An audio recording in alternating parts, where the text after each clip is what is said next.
জায়গা পরের জমিন, পরের জায়গা পরের জমিন, ঘর বানাইয়া আমি রই, আমি তো সেই ঘরের মালিক নই রে, আমি তো সেই ঘরের মালিক নই। সব কিছু একদিন ছেড়ে চলে যেতে হবে। যেমন এখন যারা আমরা এই মাঠের মধ্যে বসে আছি, আজ থেকে 100 বছর আগে আমরা কেউই ছিলাম না। এখন আমরা যারা আছি রে, আগামী 100 বছর পরে আমরা কেউই পৃথিবীর মধ্যে থাকবো না। এই বিশ্বাস যদি আমাদের অন্তরে থাকে, মুখে তো বলি, অন্তর থেকে যদি আমরা এগুলোর স্বীকৃতি দেই, তাইলে আমরা অন্যের হক নষ্ট করতে পারবো না, অন্যের জমি দখল করতে পারবো না, ভাই হইয়া ভাইয়ের জমিন দখল করতে পারবো না, হক নষ্ট করতে পারবো না।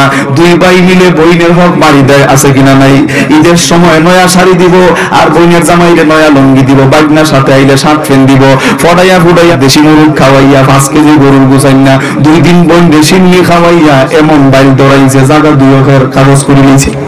এর পরের ঈদের তাই কি আর জিগা হই না, ফোন দিলে ধরে না, ভাই ভাই বিজি, তুই বুঝোস না, ব্যবসা লইয়া বিজি। এই যে তুমি মাইরা দিলা, আগামী 50 বছর পরে তো তোমার আর টাকার গ্যারান্টি নাই। এরপরে কি হইব? জবাবটা কে দিব?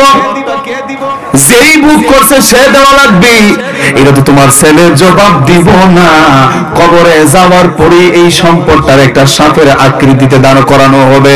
রাসূল হাদিস শরীফের মধ্যে বলেন, এটা কেমন সাপ? এ আমার উম্মত, একটা দুইটা না।